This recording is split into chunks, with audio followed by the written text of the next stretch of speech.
Simon & Schuster Audio presents Vince Flynn, Order to Kill, a Mitch Rapp novel by Kyle Mills. Read by George Guidall.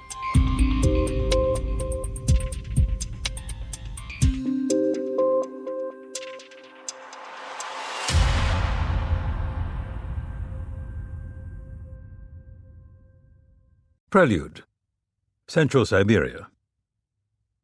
Grisha Azarov steered clear of the main street, taking a random path as he walked through what had once been one of Russia's many oil boomtowns.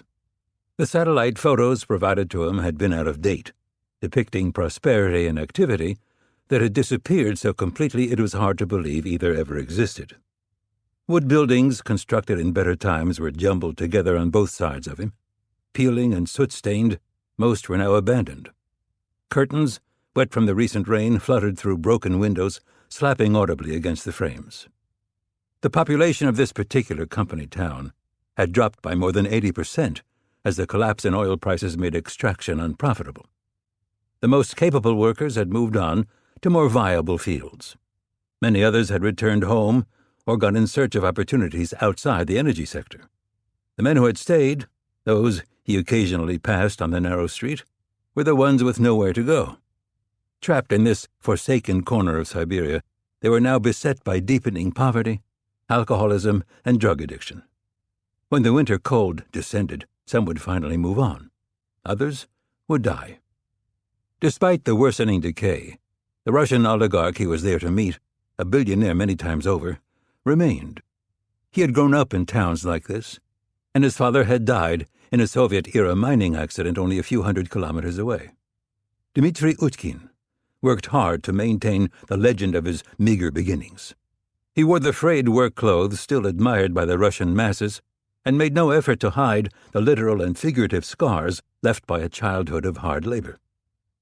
Into this working-class persona, he skillfully weaved a beautiful wife, Italian sports cars, and watches worth more than some of his countrymen would make over their lifetimes.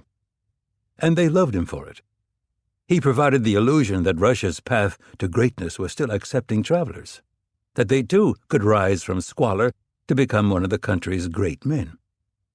Azarov turned down a muddy alleyway and slowed his pace as he approached the edge of town. Overhead photographs had depicted a disorienting change from gray and black to green and white. He'd expected the reality on the ground to be less stark, but if anything, it was even more so. The opulent mansion had been completed almost 10 years ago, and now jutted up behind massive trees flown in beneath cargo helicopters borrowed from the military.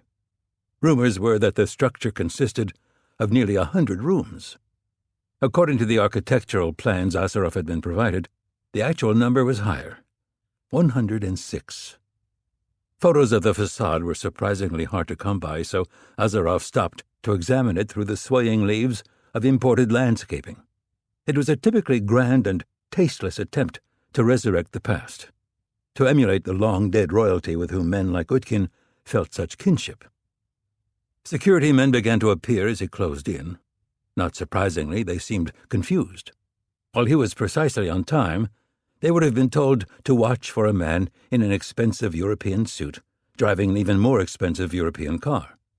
Instead, Azarov was on foot, wearing old jeans, work boots, and the thick wool coat favored by people in this region. "What do you want?" a man in a crisp uniform said, clutching the AK-103 strapped across his chest. "You know this area is off-limits to workers." Apparently there was a limit to how closely Utkin wanted to mix with the people whose history he professed to share. "I have an appointment." The man's expression turned from irritation to caution. He gripped his weapon a little tighter. "You're Grisha?" Azarov nodded and was immediately surrounded by 5 guards culled from Russia's special forces. One ran a metal detector over him and, when satisfied that no weapons were present, motioned for Azarov to follow. They moved away from the mansion, back toward the town, with 2 armed men falling